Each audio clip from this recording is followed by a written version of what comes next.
What's up guys? Oke, Akmal di sini. Oke, hari ini saya akan cakap pasal pemakanan yang sehat dalam kalangan mahasiswa LKKM KK. Oke, apa yang penting dalam pemakanan yang sehat adalah kalau kita makan makanan sehat setiap hari, kan kita pergi sekolah, pergi sekolah pula, kan kita pergi college, kan setiap hari kita pergi kuliah. Bagaimana kita mendapat tenaga yang cukup, betul kah? Jadi kalau pemakanan yang tidak sehat, setiap hari kita makan yang tidak sehat, dia akan menyebabkan kita tiada tenaga untuk berkuliah, betul kah guys? Oke, lepas itu selain itu juga dia dapat boost kita punya imun sistem dalam badan kita. Jadi kita tidak senang dapat penyakit, tidak senang dapat jangkitan daripada apa-apa, kan kita kan medical student terdedah dengan pelbagai jenis-jenis penyakit-penyakit yang berbahaya yang boleh merebak, sama ada dia airborne kah, begitu kan, betul. Jadi makanlah makanan yang sehat supaya kita punya badan jadi kuat dan sehat.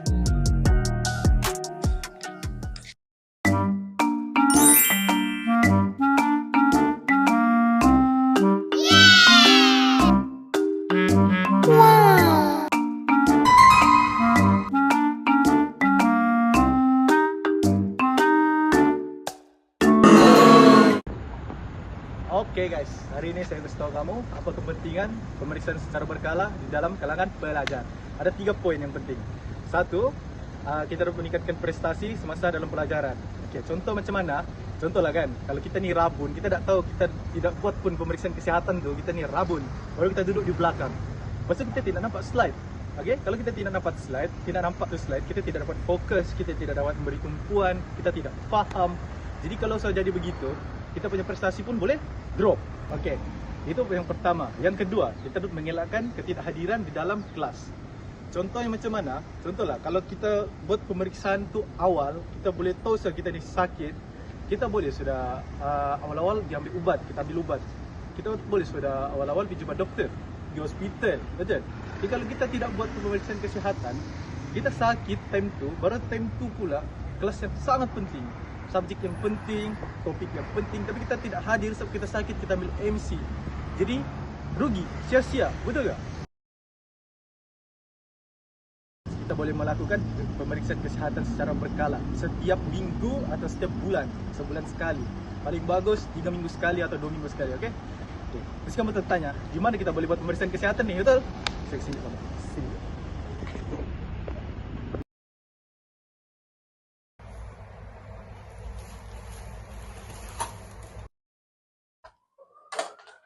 Dasawarsa kini, kita sebagai pelajar college amat lupa tentang satu perkara penting, yaitu kebersihan diri. Tapi tahukah anda tentang kebersihan diri adalah untuk menyegarkan badan kita dan mencegah diri kita daripada sebarang penyakit.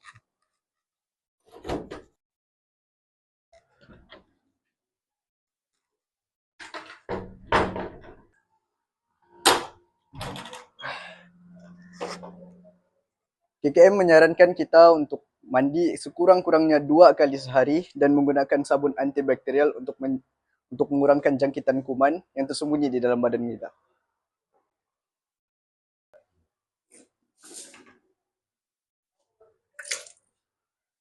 Bagi kebersihan gigi pula, KKM menyarankan kita untuk menggosok 2 kali sehari dan menggunakan sabun berfluorida agar gigi kita sentiasa dalam keadaan yang sehat dan kekal putih. Komponen terakhir dalam kebersihan dan penjagaan diri yang bermula daripada kampus adalah kekemasan diri. Sebagai seorang pelajar, kita haruslah memastikan kita memakai baju yang kemas dan memakai pewangi-pewangi seperti deodoran dan minyak wangi bagi mengelakkan bau badan yang kuat dan berbau tengik.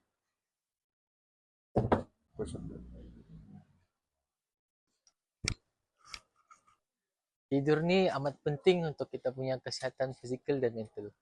Setiap hari kita mesti mendapatkan tidur yang cukup supaya esok hari kita tidak mengantuk di kelas. Menurut kajian, tidur yang disyorkan adalah 7 hingga 9 jam. Oleh itu kita kena tidur awal, kurangkan aktiviti yang tidak berfaedah seperti bermain game sebelum tidur, melayari TikTok, scroll TikTok sebelum tidur, ataupun call dengan orang tidak pasti. Terima kasih. Oke, seterusnya kita pergi di pengurusan stres.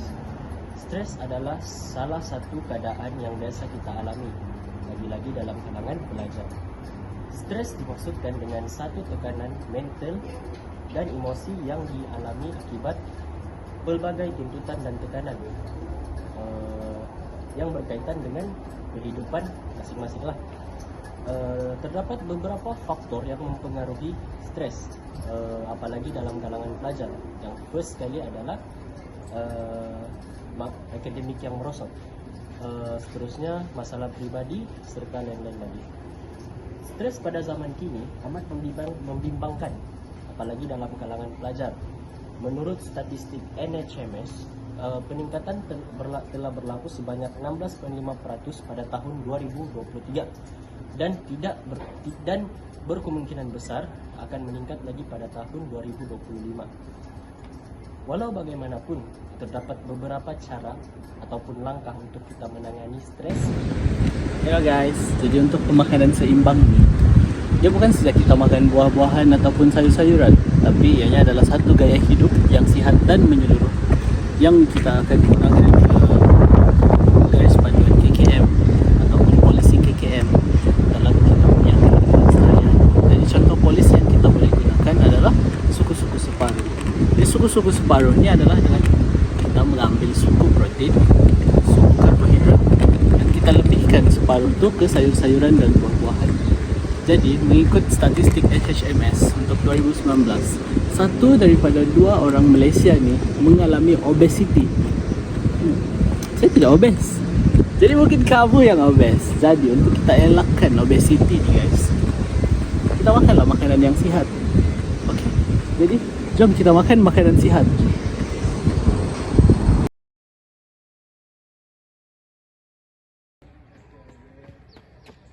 Oke guys, saya mau tanya kamu, bila last kamu bergerak lebih daripada 10 menit?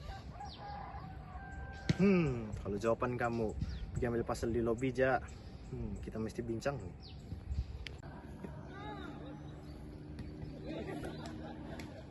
Aktiviti fisikal nih dia senang aja. Dia apa-apa yang memerlukan kita untuk bergerak dan guna tenaga. Contohnya jalan kaki. Dia simple ya, tapi dia punya kesan nih power lah. Contohnya besok macam saya buat sekarang nih.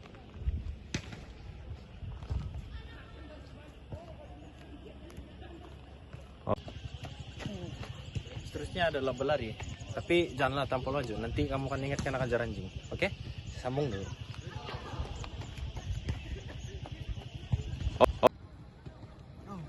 So mulai dari sekarang kita mulailah aktif supaya kita sehat. Oke? Jom. Oke guys, sekarang amalan gaya hidup sehat yang terakhir yang kita boleh buat di asrama. Sekarang ni seperti kita tahu, ramai pelajar college ni mereka sering suka untuk hisap rokok ataupun hisap vape di asrama. Jadi antara punca kenapa pelajar asrama ni gemar buat begitu adalah sebab yang pertama alasan mereka stres, yang kedua yang pertama tadi stres exam, yang kedua sebab pengaruh rakan sebaya, yang ketiga antara sebabnya mereka ingin nampak macam popular di kalangan lelaki. Jadi apa yang kita boleh buat untuk stop ini aktiviti berlaku di asrama adalah yang pertama, mereka boleh student college ni mereka seharusnya isi masa lapang mereka dengan aktiviti-aktiviti yang sehat. Contohnya mereka boleh bersukan ataupun beriadah, contohnya berjogging kah, bermain badminton kah, untuk isi masa lapang mereka daripada